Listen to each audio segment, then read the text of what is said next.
Cricket के भगवान सचिन रमेश तेंदुलकर जो कि 24 अप्रैल 2023 को 50 साल के हो गए हैं। भास्कर से एक्सक्लूसिव बातचीत करते हुए सचिन तेंदुलकर ने अपनी ज़िंदगी के बहुत ही महत्वपूर्ण पलों को साझा किया। उनकी सबसे अच्छी चीज़ रही कि उन्होंने अपने जो फैंस हैं उनके बारे में एक शानदार बात कही कि क्रिकेट के दिनों में और उसके बाद भी लोगों ने मुझे बेहद प्यार दिया। यही जुड़ाव लोगों का मुझ में पॉजिटिविटी भर देता है। सकारात्मक ऊर्जा ही मुझे बहुत ज़्यादा मजबूती देती है जिससे मैं देश के लिए कुछ बेहतर कर सकूं।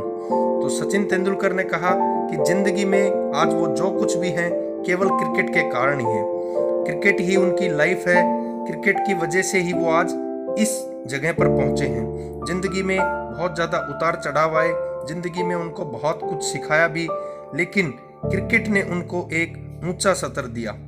उन्होंने एक ज़बरदस्त बात कही कि मेरा जो 50वां जन्मदिन है यह मेरी ज़िंदगी की सबसे धीमी हाफ सेंचुरी है, लेकिन इसने मुझे जीना सिखाया। ज़िंदगी में जो सबसे बड़ा सपना है वो यही था कि मैं बचपन से ही चाहता था कि मैं देश के लिए क्रिकेट खेलूं, क्रिकेट में अपना बैट थामूं और हाथों में वर्ल्ड कप की ट्रॉफी हो। वो दिन भगवान ने मुझे दिलाया और उसके लिए मैं भगवान का शुक्रिया अदा करता हूँ। साथ ही देशवासियों का भी आभार प्रकट किया जो इतने वर्षों तक दिल से मुझे सपोर्ट किया। जिंदगी का सबसे खुशनुमा पल उनके लिए रहा उनकी माँ को मेगा स्क्रीन पर देखना। यह सचिन तेंदुलकर की जिंदगी का सर्वश्रेष्ठ और यादगार पल था। सबसे बड़ी सीख उनको अपने पिताजी से मिली, क्योंकि पिताजी ने कहा था 10-15 साल खेल लोगे उसके बाद एक अच्छा क्रिकेटर भी बन जाओगे, लेकिन उसके बाद तो इसीलिए सचिन तेंदुलकर के पिताजी श्री रमेश तेंदुलकर जी बार बार कहते थे कि आपको कुछ ऐसा करना चाहिए कि लोग क्रिकेट के अलावा भी याद रखें, इसलिए तुम बहुत अच्छे इंसान बनो। यह चीज़ तुम्हारे साथ अंतिम सांस तक रहेगी।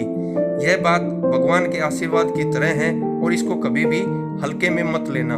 तो यह सचिन तेंदुलकर की जीवन में यह बातें घर कर गई और सचिन तेंदुलकर बहुत अच्छे इंसान भी हैं, क्योंकि वो समाज सेवा में भी अपना पूरा योगदान देते हैं। जिंदगी में जब पूछा गया कि सचिन तेंदुलकर का सबसे बड़ा पछतावा क्या है, तो वह यही है कि वो दो लोगों से नहीं मिल पाए।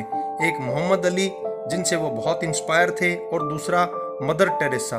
तो ये इनके जीवन का सबसे बड़ा पछतावा रहा कि मैं इन दोनों से नहीं मिल सका, उन दोनों से अपना आशीर्वाद नहीं ले सका। सबसे बड़ा जो उपहार है सचिन तेंदुलकर का वो फैंस का शुक्रिया अदा है, क्योंकि फैंस की वजह से ही वो आज इस जगह पर पहुंचे हैं जिस जगह पर पहुंचना सबके लिए बहुत कठिन होता है, क्योंकि दर्शकों ने ही उनको एक बहुत ऊंचे स्तर पर पहुंचाया है। सबसे बड़ा गर्व का क्षण 2011 का वर्ल्ड कप रहा, क्योंकि 2011 के वर्ल्ड कप से पहले कोई भी मेजबान देश खिताब नहीं हासिल कर पाया था। इसलिए सभी के मन में था और खुद सचिन तेंदुलकर के साथियों के मन में था कि 100 करोड़ उम्मीदों पर कैसे खरे उतर पाएंगे। इसी ने उनको मोटिवेट किया। उन्होंने इन उम्मीदों को बोझ नहीं माना बल्कि अपना सपोर्ट माना और आखिरकार वो इसमें सफल हुए और भारत को 2011 में वर्ल्ड कप जितवाया। इसके अलावा सबसे पसंदीदा बॉलर की बात करें तो सचिन तेंदुलकर के लिए कोई एक नाम नहीं रहा, क्योंकि कपिल देव हिंदुस्तान के लिए सबसे बड़े बॉलर थे और वो पूरे वर्ल्ड में सबसे बड़े बॉलर थे। तो वो अपने देश के कपिल देव को बहुत बड़ा बॉलर मानते हैं।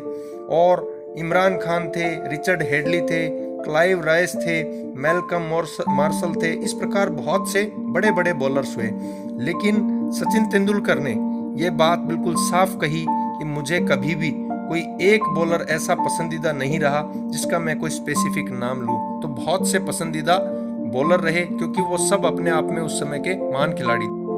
50 की उम्र पार करने के पश्चात सबसे बड़ा रेजोल्यूशन सचिन तेंदुलकर का है उन जरूरतमंद लोगों की मदद करना जिनके सपने पूरे करने के प्लेटफॉर्म ही नहीं है। इसलिए उनके सपने पूरे करना ही इनका उद्देश्य है, क्योंकि क्रिकेट में इन्होंने बहुत सा जीवन व्यतीत किया, अब लोगों की पूर्ण रूप से मदद करना चाहते हैं। तो ये है सचिन तेंदुलकर के 50वें जन्मदिन का उद्देश्य।